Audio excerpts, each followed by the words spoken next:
ప్రజా టీవీ ప్రేక్షకులకు నమస్కారాలు. వార్తలు చదువుతున్నది మీ ఆంజనేయులు. దర్శి నియోజకవర్గం దర్శి మండలంలోని పాపిరెడ్డిపాలెం బొట్లపాలెం గ్రామంలో కూటమి ఉమ్మడి అభ్యర్థి గొట్టిపాటి లక్ష్మి శుక్రవారం రోజున ఎన్నికల ప్రచార కార్యక్రమాన్ని నిర్వహించడం జరిగింది. ఈ ప్రచారంలో గొట్టిపాటి లక్ష్మితో పాటు మాజీ శాసనసభ్యులు నార్చెట్టి పాపారావు పాల్గొన్నారు. అనంతరం గొట్టిపాటి లక్ష్మి మాట్లాడుతూ బొట్లపాలెం గ్రామంలో అభివృద్ధి చెందింది అంటే తెలుగుదేశం పార్టీ ప్రభుత్వం నారా చంద్రబాబు నాయుడు సారథ్యంలోనే. అందుకు నిదర్శనం పొతకమూరు బొట్లపాలెం బ్రిడ్జి నిర్మించిన ఘనత తెలుగుదేశం పార్టీది. తిరిగి మళ్ళీ అభివృద్ధి చెందాలంటే అది తెలుగుదేశం పార్టీతోనే సాధ్యమని అన్నారు. అనంతరం నన్ను అభిమానించండి, ఆశీర్వదించండి, దీవించండి అంటూ సైకిల్ గుర్తుపై ఓటు వేసి నన్ను నాతో పాటు ఎంపీ అభ్యర్థి మాగొండ శ్రీనివాసరెడ్డిని గెలిపించాలని తెలియజేశారు. మీ ఆడబిడ్డగా మీ రుణం తీర్చుకుంటానంటూ ఒక అక్కగా, ఒక చెల్లిగా, కూతురుగా, మనవరాలుగా, మీ ఇంటి ఆడబిడ్డగా మీ ముందుకు వచ్చానంటూ మీ అందరి ఆశీస్సులతో నన్ను గెలిపించాలని కోరారు. ఈ ప్రచారంలో మండల పార్టీ అధ్యక్షులు చిట్టె వెంకటేశ్వరరావు, పాపిరెడ్డిపాలెం మరియు బొట్లపాలెం గ్రామం టీడీపీ నాయకులు, మహిళలు మరియు నియోజకవర్గంలోని తెలుగుదేశం, జనసేన, బీజేపీ పార్టీ నాయకులు, మహిళలు, కార్యకర్తలు, అభిమానులు పాల్గొన్నారు.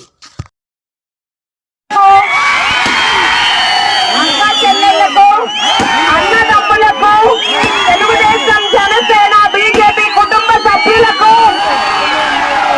నాయకులకు, ఇక్కడికి నాతో పాటు వచ్చిన పాపారావు గారికి నా నమస్కారాలు.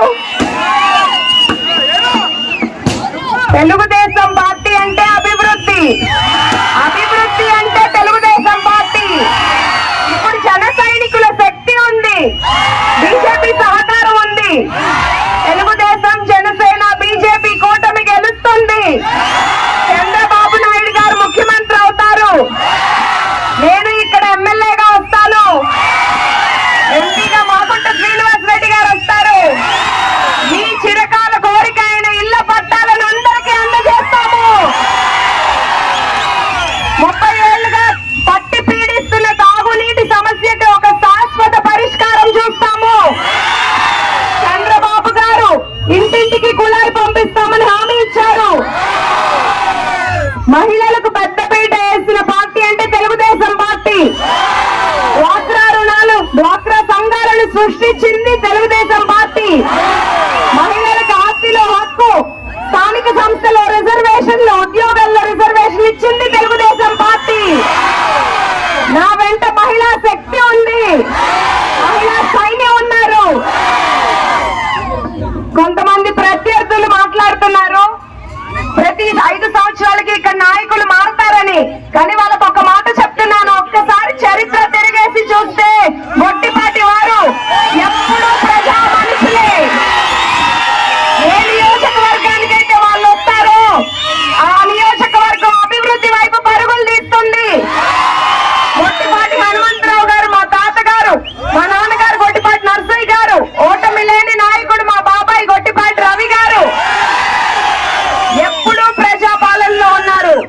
ఒక్కసారి కూడా ఒక్క అవినీతి ఆరోపణ కూడా లేదు మా కుటుంబం మీద. వారి వారసురాలిగా మీ ఇంటి అమ్మాయిగా వస్తున్నాను. మీతో పాటు కలిసి ఉండడానికి వచ్చాను. ఇక్కడే ఇల్లు కట్టుకొని, ఇక్కడే హాస్పిటల్ కట్టుకొని మీతో పాటు ఉంటాను. ఇప్పటి వరకు ప్రతిరోజు ఏ ఊరు వెళ్ళినా ఇదే ఉత్సాహం చూపించారు. మీ అభిమానాన్ని నేను ఎప్పుడూ మర్చిపోను. అభివృద్ధి రూపంలో రుణం తీర్చుకుంటాను. ప్రత్యర్థులు అంటున్నారు 20 ఏళ్లుగా వాళ్ళు అంటి పెట్టుకున్నా అన్నారని. అంటి పెట్టుకుని ఉండడం కాదు, మనకు కావాల్సింది అభివృద్ధి. అభివృద్ధి అంటే ఏంటో చేసి నేను మీకు చూపిస్తాను. ఇదే ఉత్సాహాన్ని మీరు మే 13 వరకు కొనసాగిస్తూ మీ అమూల్యమైన ఓటు అనే ఆయుధంతో అందరూ కలిసి యుద్ధం చేయాలి. రాష్ట్ర ప్రయోజనాల కోసం మహానేతలంతా ఎలా ఒకటయ్యారో ఇప్పుడు కూటమి సభ్యులంతా ఒకటిగా వెళ్లి యుద్ధం చేయాలి.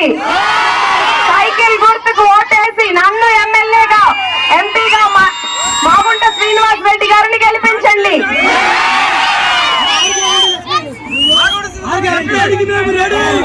అందరికీ ఒక్కసారి నేను సూపర్ 6 పథకాలను గుర్తు చేస్తున్నాను. 20 లక్షల ఉద్యోగాలు, నిరుద్యోగ భృతి 3000, పెన్షన్ 4000, రైతులకు ఆర్థిక సాయం 20,000, మహిళా పక్షపాతి మహిళా శక్తి పథకం ద్వారా ఉచిత బస్సు మహిళలకి, ఉచిత గ్యాస్, నెలకు 1500 రూపాయలు, చదువుకునే ప్రతి విద్యార్థికి సంవత్సరానికి 15,000 రూపాయలు. ఇప్పుడున్న ప్రభుత్వం ఇస్తున్నారు. మన ప్రభుత్వం వస్తే 15,000 రూపాయలు ఇంట్లో ఎంత మంది ఉంటే అంత మందికి, బీసీలకు రక్షణ చట్టం, వికలాంగులకు 6,000, మెగా డిఎస్సి, వీటితో పాటు విద్య వైద్య రంగాల్లోనూ సాగునీటి సమస్యల పైన, స్థానిక సమస్యల పైన కృషి చేస్తానని నేను మీకు హామీ ఇస్తున్నాను. నా కోసం ఇంత ఉత్సాహంగా ఉన్న నా ఎస్సీ కాలనీ ప్రజలకి పేరు పేరున కృతజ్ఞతలు, ధన్యవాదాలు.